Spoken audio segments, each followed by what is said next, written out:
Welcome back, guys. We're going to go over penalties. We've mentioned them in a couple of our videos prior to, but what are the penalties on Medicare, if any? Yes, there are penalties. We know there are. That was a trick question. Yes, absolutely, there are penalties. So technically there are 4 penalties.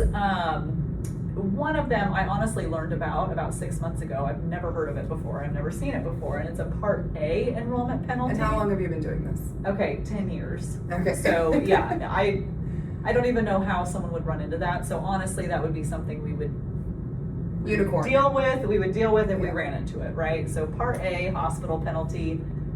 Again, I'm not even sure how that would ever happen, but that is something I learned does exist. So the 2 biggest, the ones we certainly are going to run into the most frequently, are going to be Part B and Part D penalties on Medicare. So Part B, just a quick refresh, or if you haven't seen anything else that we've done or aren't sure what Part B means, Part A and B are the parts of Medicare that are given to you from the government. You sign up for. Now, you're not given to you, I shouldn't say that. You pay for them. But A and B are the original Medicare program available through the federal government. Part B specifically, that penalty, if you miss your enrollment window, so either turning 65, leaving employer coverage, getting onto disability, whatever that window is, if you miss any of those enrollment periods, you now have to wait till what's called the general enrollment period, which is going to be the first quarter of every year, January through March, and you are assessed a 10% penalty for every 12 months you went without coverage. So if it was just 1 year, 10%, but if I've had a couple clients who were self-employed when they first got onto Medicare, so they had no other, when they first turned 65, I should say, had no other coverage, but were really very healthy, hadn't carried insurance for years, and didn't think anything about it. Well, about 3 years in, they're now 67, 68 years old, they're realizing, oh, maybe I should have some health insurance, and now we have to wait till January, and they've got a 10% penalty for each 12-month block that they went without coverage. So that can turn into 20, 30, 40%. So that is a lifetime penalty. You pay that 10% forever. So you keep saying 10%. 10% of what? Good Where do question. they get that number? Yeah. So on Part B, it's 10% of the monthly premium of Part B. So that's a standardized premium. Pretty much everyone is charged the same with a couple of exceptions, but whatever you are charged for Medicare Part B, which right now in 2026 this year is $202.90 a month, it's 20% of that, 10% of that for each 12-month period you went without coverage. And again, you pay that forever. That can add up. So absolutely. And then you look at 2027, it'll go up. We don't know what that'll be, but now you're paying 10% of that. So right? it increases as the Part B increases. Absolutely. Ooh. So we are paying that forever. There's no way around that. So don't miss those enrollment periods. The second one, which is almost a guarantee to go with the first one, honestly, this one's the one most common that we see, even more so than Part B, is a Part D penalty. So Part D under Medicare is the drug coverage, and just say D for drugs, right? That's the prescription side of Medicare. That penalty is a little different. You are assessed a penalty of 1% for every month that you went without coverage, but were eligible for it. And that is multiplied by the national average cost of a drug plan under Medicare. So that changes a little bit every year too, because the national average varies. And right now it sits between like 38 and 40 bucks a month. Yeah. So if you're looking at 2 months, 5 months, 12 months, 25 months, whatever that is, basically translate that to percentage. So, 25 months is 25% penalty multiplied times that average, and once again, it is a lifetime. You are paying that monthly penalty every month for the rest of your life. So even if you have a plan that has a 0 premium, that could be a drug plan that's 0 premium, or a Medicare Advantage plan that includes your prescription coverage and it's 0 premium. It doesn't matter. You will be assessed that penalty and you have to pay that. So it will be billed to you. You can have it come out of Social Security. I mean, you can do bank draft. There's multiple ways to pay it, but there's no way of not not paying it. So those are the two absolutely most common we're going to run into, and probably the Part D penalty is the absolute most common.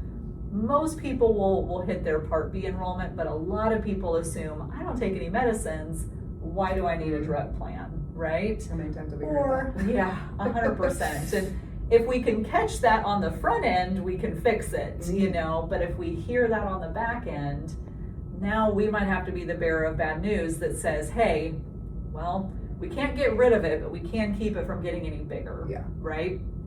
The other thing is, if you miss that initial enrollment into your drug plan, so much like your Part B, if you don't miss that enrollment window, if you do miss that enrollment window, you're now limited to the Medicare enrollment season, October 15th through December 7th for a plan. So if you declined coverage, didn't sign up for anything, and it's April and you're being prescribed an expensive medicine, well, you can't even sign up until October, and that plan won't start till January. So you're adding now even more months onto your penalty because there's no opportunity to add that plan until that annual enrollment period. You're And each stuck fall. paying for that medication yourself. And now you've got to pay cash. So the reason for that penalty is really to help avoid that even if today you don't need that coverage, if that changes, and certainly if that changes in mid-year sometime, now you've got the coverage just in case, right? There are inexpensive drug plans. We can cover and fulfill that requirement without it costing you a lot of money. It's just, you got to know you need the plan, right? That's where talking with an advisor like us will help you understand where are some of those pitfalls and how could I avoid them, right? How do I make sure and not get stuck there? One thing I do want to say really fast that I get told a lot of people here is they're going to be penalized if they don't sign up for Medicare right at age 65, even if they're still working. That is not true, okay? So let me give you some explanation here. If you have what's called creditable coverage, and basically what Medicare says that means is coverage as good as Medicare or better. Almost exclusively, that's going to be employer coverage, okay? So 99% of our employers offer creditable coverage, and that really is true. I think in all my years, I ran into one employer that didn't have creditable coverage.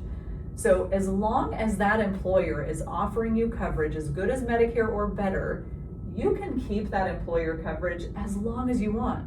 I mean, work to 90. I hope you don't need to or have to or want to even, but you can. You can work as long as you want and delay Medicare and have no issues. You will not be penalized, okay?